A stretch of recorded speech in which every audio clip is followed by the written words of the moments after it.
చేయలేదు, నాకు తెలిసి ఏం చేయలేదు, అది ఇది అని చెప్పేసి బాబా ఏం చేశాడు, ఊది వాడండి, ఏమి ఇబ్బంది ఏం లేదు, నీకు నేను రేపు ఉదయానికి వస్తానని చెప్పేసి బాబా వెళ్ళిపోతాడు.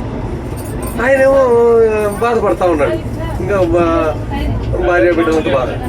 ఆయన పోయేసి ఒక ఆయన దగ్గరికి పోతాడు, శిశుపాలన ఆయన దగ్గరికి పోయి, ఆయన రకరకాల బాధల్లో ఆయన ఉంటాడు.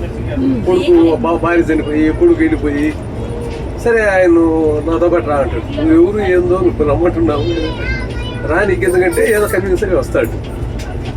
వచ్చి తీసుకొస్తాడు, ఇక్కడికి తీసుకొచ్చి అప్పపాటి ఇంట్లో ఉంచుతాడు. బాగా అక్కడ చిన్న మనవాడు తర్వాత బాగా చూసుకుంటారు కదా, ఇంకా వాళ్ళు అప్పపాటిలో ఇంకా బ్రహ్మాండంగా ఆయన బాగా కాస్త కొద్ది ఉపశమన అయింది. ఈ లోపల బాబా ఇంకొకరికి సంకల్పం కల్పించి వాడిని పిలిపిస్తాడు. వాడు ఎవడంటే రైల్వేలో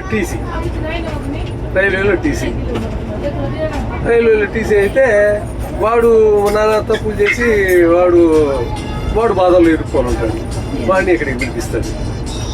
అసలు ఏం జరిగిందంటే, ఈ రైల్వే టీసీ మామూలుగా అప్పుడు టికెట్ పుస్తకంలో రాసి టికెట్ ఇచ్చేవాళ్ళు అంట.